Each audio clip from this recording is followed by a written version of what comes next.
doing an unboxing. Well, obviously I've opened it, but I just didn't want to show my personal information on the address. So that.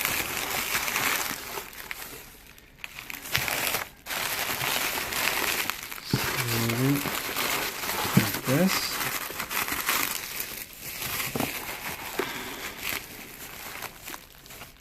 I messed up the box here with these scratches. Like that matters. But SPB089 Men's Limited Edition Automatic. Of course, anybody could wear this, not just a man. But comes in this long box, I suppose. I guess if it came with a bracelet, it would have been in a square, more squarish one. And sorry, I don't know how to stand at work. This I could open. SEIKO card. See the instructions and warranty card, which is blank. I'm a bit surprised, and you figure since Hodinkee sold it, it would probably have been marked. And here we go. Dun, dun, dun.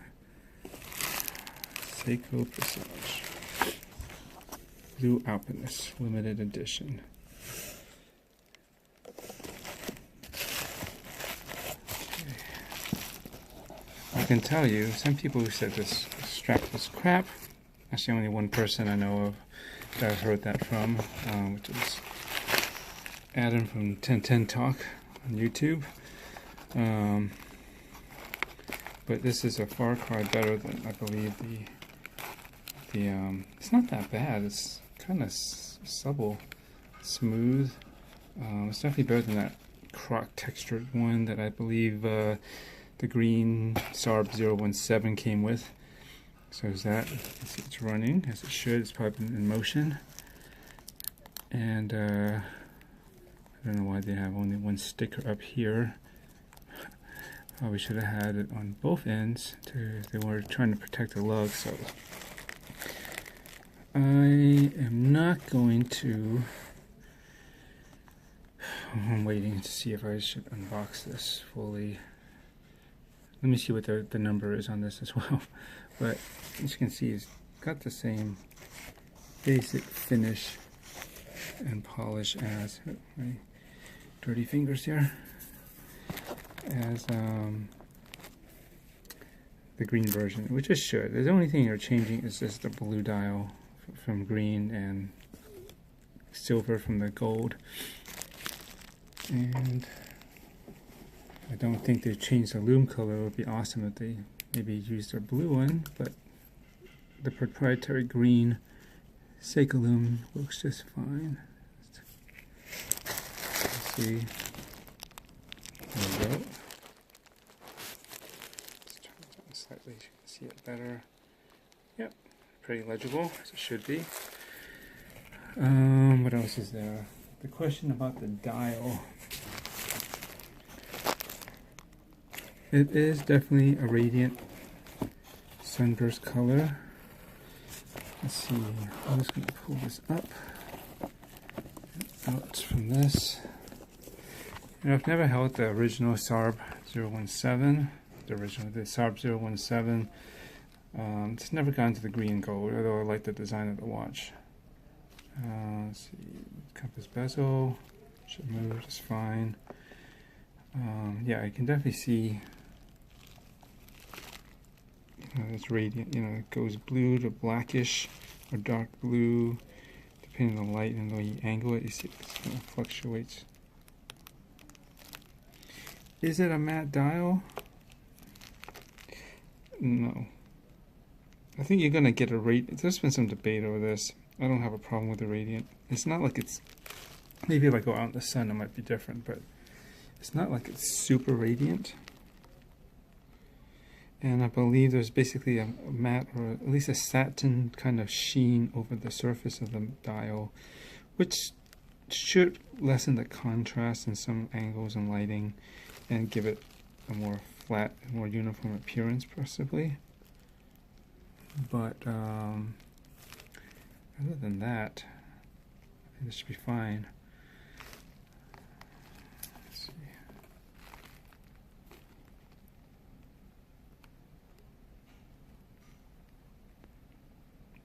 snapshot. Let's see what's the number on this. 178 out of 1959. Not a bad number. You know, if you're into Chinese superstition and lore or whatever, 8s are always good. So that's not bad. Yeah, I think this is a decent strap actually. You just wear it and it should be it should be easier to break in than the Croc one, which I think is a bit stiff. From what if I've experienced any other watches that have that, which would be like a similar Sarbish or Alpinist kind of looking watch, which is the Sarg 005, I think it was. It's like a cream dial, and there's a 007, I think. That is a black dial version. It looks more field-like, and it's, I think, a touch larger. No, I think it is a touch larger. It's probably closer to 42, if I'm not mistaken. Yeah, this looks really nice. I should enjoy wearing this for some time. I don't know if I'm going to keep it. Given the market value, it might be better to, you know, maybe part with it sooner and get something else with a blue dial. Maybe. Even if I did wear this for even a little bit, I don't think it'll be much of a problem since these are so rare and still hot. They'll probably likely still sell over, you know, the retail value of $600 anyways, just to have one of these in hands. So yeah, I'm gonna give it a test run and see how this is, and probably do a review on this very soon. All right, stay tuned. Thanks. Bye. I'm just gonna add to the previous video. Took it out of the box to just, I guess, get a better angle and look at the dial. I mean, there still is a protective, I believe there's still a protective layer over the crystal, which I have to peel off. I'm pretty sure of that. But just so you can get a closer look at the dial, because that's the main feature, right? And people complain about the radiance or matteness. I think I just commented just before this, but look at it. You can definitely see it's got some radiance to it. Call it sunburst, whatever. It's not really I wouldn't say it's bursting like a sun. It's pretty soft. At least my example, you can see it kind of rotating there. Maybe if out in direct sunlight, it might pick up more.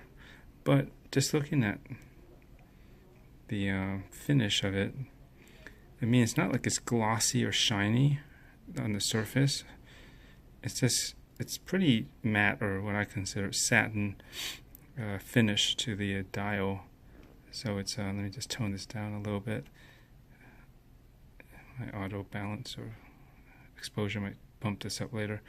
But you can see it's not that shiny, so it's pretty matte, actually, the finish on the... So I don't know what people are expecting. I guess maybe completely to be, you know, solid blue, basically, without it shifting colors like this.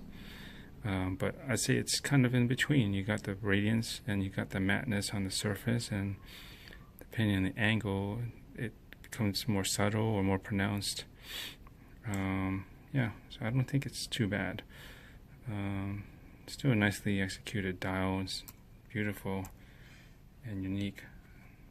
I'll probably enjoy wearing this for some time before maybe I might sell it. Let's see. I've never had one, a Sarb or an Alpinist like this, so be an experience to have for at least a while, and I'm sure I'll get back my money either way, and then some, with even slight wear on this. I got a bracelet from Strap Code, which should be a nice fit for this, and I got other leather and NATO options too, and whatnot that'll probably screen pretty well with this blue dial. Yeah, that's about it. So the next video on this probably will be more in-depth review. Not so much on the specs, because really there's nothing different between this and the SARB017 that preceded this in the green gold. It's just mainly about my thoughts on this particular colorway, the pricing, where it sits, whether do you think it's worth it or not, and whether I can't say whether it'd be worth it for you.